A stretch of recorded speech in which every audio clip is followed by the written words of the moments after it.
I'm very curious to see how this one's going to go See, here. I meant more specifically Kuni versus Jack wasn't that winner's semis or something against Fatboy?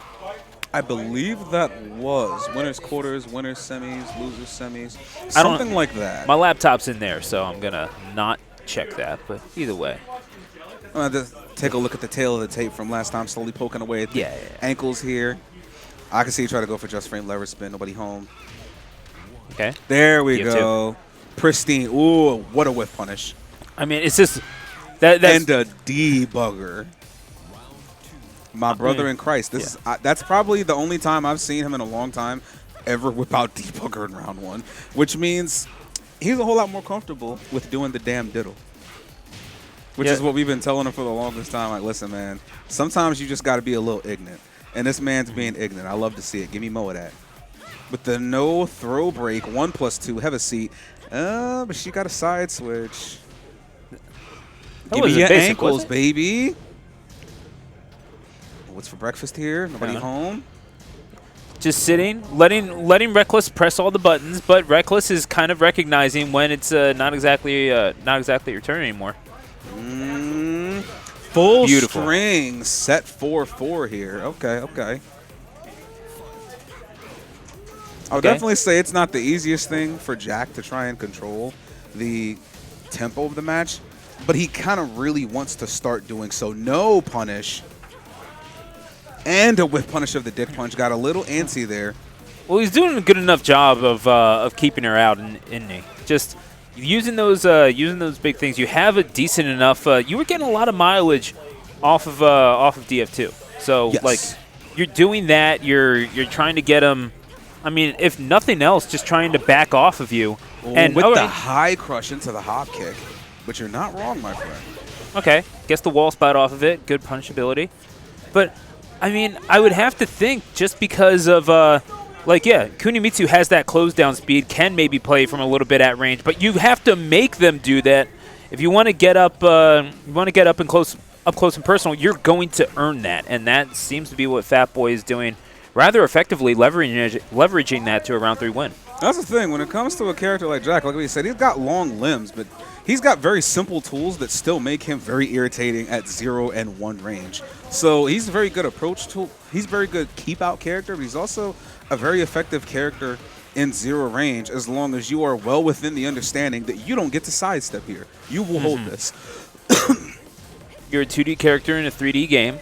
And honestly, yes. And that works perfectly to his favor as well as a former Street Fighter player. Yeah, the cosplayer with a knife is just going to dance around you, and you have to negotiate that. Phatb0i is doing that relatively well.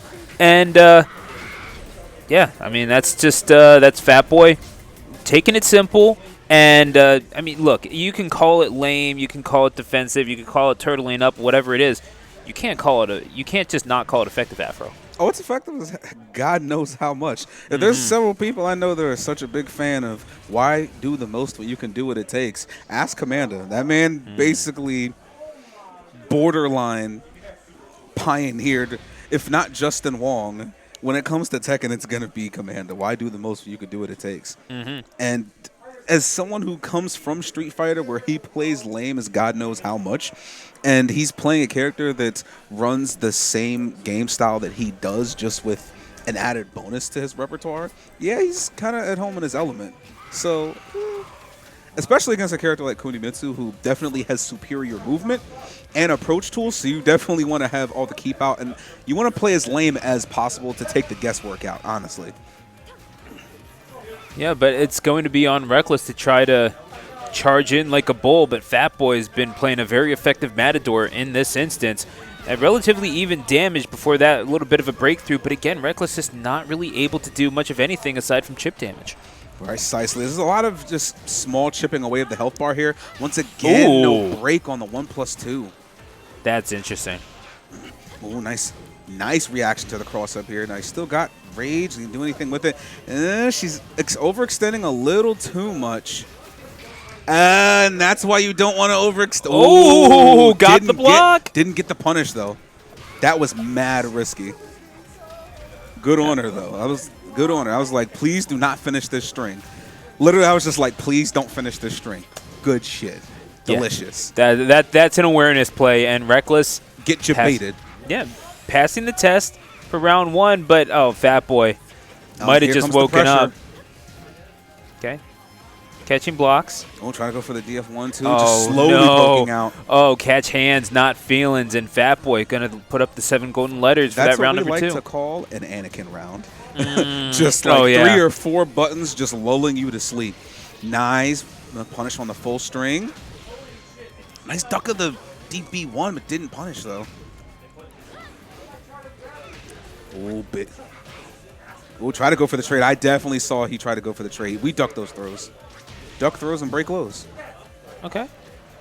Yeah, and really just not a whole lot of variety being presented by Reckless after those last couple of rounds. Going for that chip damage again, but Phatb0i realizing what is and is not punishable and starting to feel that out just a little bit more. And spent the rage. Beautiful. F1-1. Nice patience on his part, especially when he was at the wall and basically was about to have to hold all of that pressure she was throwing at him.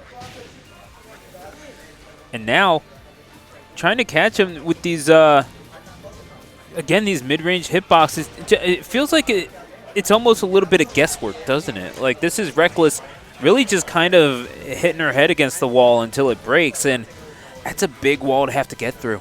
Honestly, you're not. Oh, it's a good thing that wasn't a counter hit. And the thing is that you would think that the guesswork would be on his job against a character like Cooney, who has all of these mix-up options for real, but he's pretty much just saying it doesn't matter about guessing if I don't give it to you anyway. And it was just really hard, lame play style. I actually feel like normally I wouldn't say this because I fully believe that this is how you die faster in Tekken.